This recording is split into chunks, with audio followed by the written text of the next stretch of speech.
Dando continuidade aos encontros anteriores, vamos abordar o capítulo 24 do livro de Josué. O fio condutor da narrativa é a aliança entre o Senhor e o povo de Israel.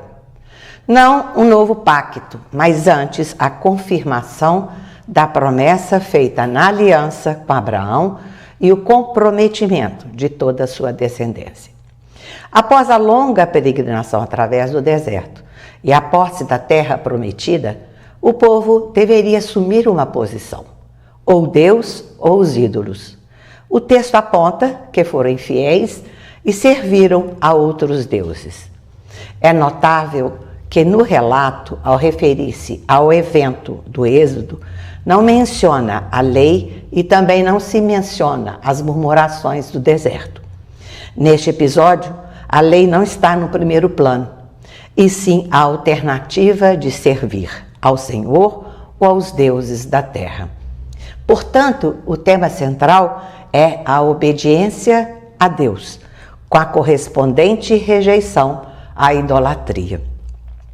Siquém, o local escolhido para o encontro, é importante neste momento.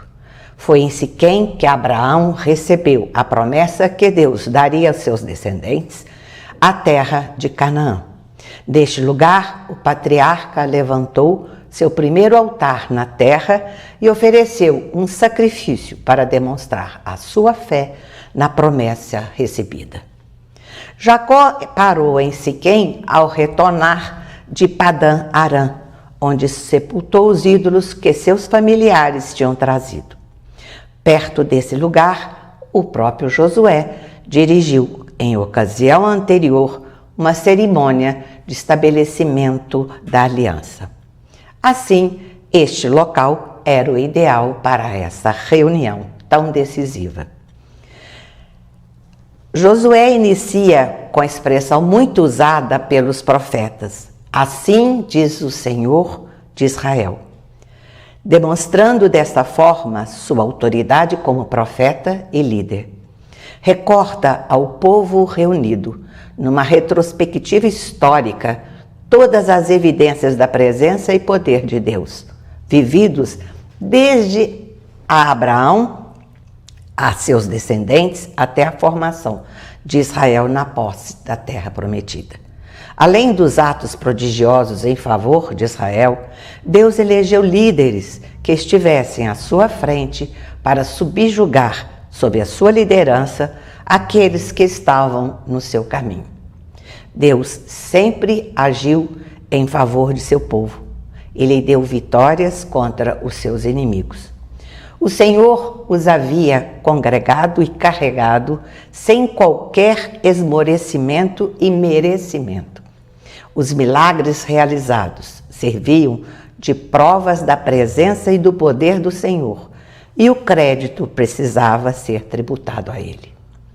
Devem, por isso, reconhecer o senhorio de Deus. A bondade divina para com Israel requer a lealdade exclusiva. Foi pela graça de Deus que chegaram à posição privilegiada que ocupavam. Existia agora o grande perigo de que esquecessem sua origem e caíssem de volta na idolatria. Josué desafia então o povo a decidir a favor ou contra a uma devoção exclusiva a Deus. Escolhei hoje a quem servais. Ele convida para uma escolha a favor ou contra a Deus. E ele mesmo estabelece o exemplo. Tanto ele como sua casa serviriam ao Senhor a despeito do que os outros resolvessem fazer. Josué estava cercado por um ambiente idólatra e pagão, mas dentro de sua casa, Deus era o Senhor.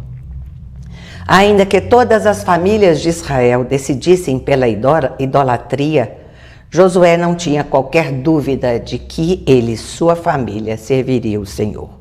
O povo se entusiasmara diante do discurso de Josué e concorda em servir a Deus. Ao Senhor nosso Deus serviremos e à sua voz obedeceremos. Ou seja, ouviremos com atenção e faremos a vontade de Deus. Josué adverte aos israelitas das dificuldades que a escolha deles implicaria, mas Israel insiste nela, firma um juramento de lealdade, e tal fato nos remete à aliança feita no Monte Sinai com Moisés, onde o povo, pela oferta de um sacrifício de comunhão, se compromete também no seguimento ao Senhor. Faremos tudo o que Deus disser. É então aspergido no altar e no povo o sangue do animal ofertado como sinal dessa aliança. Podemos ainda recordar a passagem da boda de Caná no Evangelho de João. Maria já estava lá e Jesus chega depois com os discípulos. Significa que Maria estava atenta para a transição da antiga para a nova aliança firmada por Deus. Havia acabado o vinho, a alegria da festa messiânica. Ela avisa seu filho, que a princípio diz que não era chegada a hora. No entanto, Maria vai ao encontro dos servos e, apontando para Jesus, diz: fazei tudo o que ele disser. É transformado a água em vinho, em grandes vasos, significando a abundância da graça da nova aliança. O fato de Josué ter posto por escrito o estatuto da aliança em Siquém, deu a ela a autoridade permanente e imutável. Este escrito foi posto ao lado da cópia da lei de Moisés, e no local sagrado foi levantada uma grande pedra ao lado de um grande carvalho. Em seguida, Josué dispersa e despede o povo, cada um para a parte da sua herança na terra.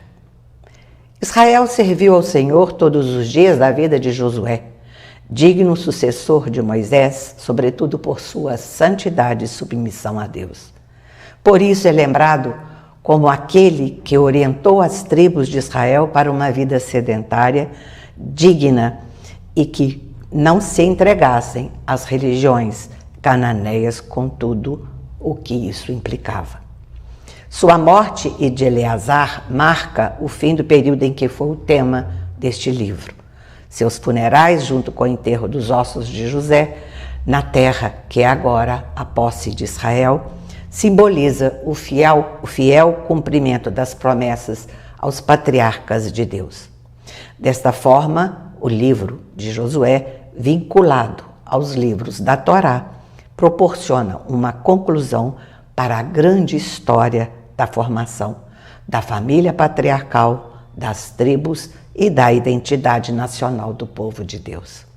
Para o cristão, Israel representa aqueles que confessam sua fé e obediência ao projeto salvífico de Deus. Seja judeu, seja cristão, a conquista de Canaã é um episódio importante da história da salvação, a qual está ligado à fidelidade de Deus à sua promessa e aliança.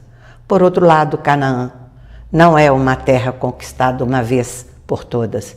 Ela é uma conquista diária, símbolo da felicidade e da realização pessoal. A terra boa é dádiva, sim, mas também empenho humano para guardá-la, protegê-la de tudo que é contrário à vontade de Deus. Canaã faz lembrar o paraíso perdido e reencontrado na bondade e na misericórdia de Deus.